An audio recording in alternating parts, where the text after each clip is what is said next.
haddii aad tahay qof naxdin badan ama qof waayeel ah, fiidiyogan ku daran yahay, fadlan ha fiirsan. Sheekadani waxay ku dhacday gabar magaceeda la yiraahdo Faiza. Faiza waxay la nooleed hooyadeed iyo aabaheed. Faiza waxay ahayd qof aad ugu faraxsan nolosha ay ku nooshahay. Laakiin Faiza farxadeedu waxay ku egeed markii uu deriskooda soo degay nin askari ah.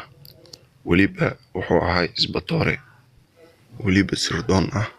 maalmaha ka mid ah, Faiza waxay fiirinaysay aabaheed iyo ninka askariga ahaa oo isla sheekeysanaya.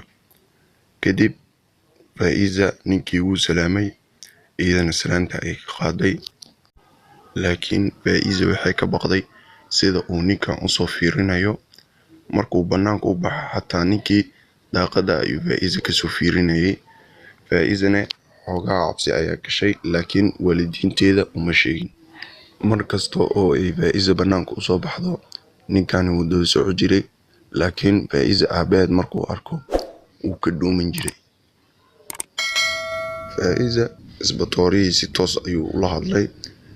Isbatoorihii wuxuu ku yiri social media miyaa leedahay Faiza? Faiza maya ayay ugu jawaabtay. Kadib ninkii mobilkiisa ayuu la soo baxay, sawir ayuuna ka qaadayay iyadoo ogoleen Faiza. Faizana meeshii way ka soo dhaqaaqday, socodka ayayna soo boobsiisay. Faiza markii habeenkii la gaaray, waxay doonaysay si dhuumasho ah inay gurigiisa ku fiiriso ninkan. Kadib mikroskoobka ayay soo baxsatay. Daaqadiisa ayay waxay ka aragtay sawiray gabdho yaryar inay ku dhigsan yihiin derbigiisa. Mobilkiisana sawirkii uu ka qaadayay in uu fiirinayo ayay ogaatay. Kadib Faiza cabsi ayaa gashay. Kadib iyadoo iskurdaysa ayaa waxay maqashay shanqar daaqada agteeda ka yeerayso. Markay soo fiirsan, waxay aragtay booliiskii sirdoonka ahaa oo qashinkooda wax ka dhex raadinaya. Alaab ayuu ka dhex bixiyay, baabuur ayuuna raacay. Habeenkii dhan Faiza hurdooy ka soo dhici weysay, ninkan ayayna ka cabsanaysay. Waqti dheer kadib, Faiza hurdo ayaa qabatay, wayna iska jiifatay. Kadib waxay ka soo kacday albaabka banaankiisa uu ka dhawaaqayo dhawaqa booliiska ama gaariga booliiska dhawaqiisa ayay maqashay. Markay banaanka u soo baxdayna waxay aragtay aabaheed iyo hooyadeed oo la jibiyay, xabsigana loo wado.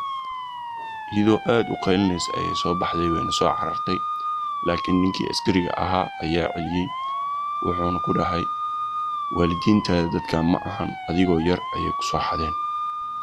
Faizana waxay ogaatay dadkani inay tuuga yihiin. Fadlan ha hilmaami inaad video like.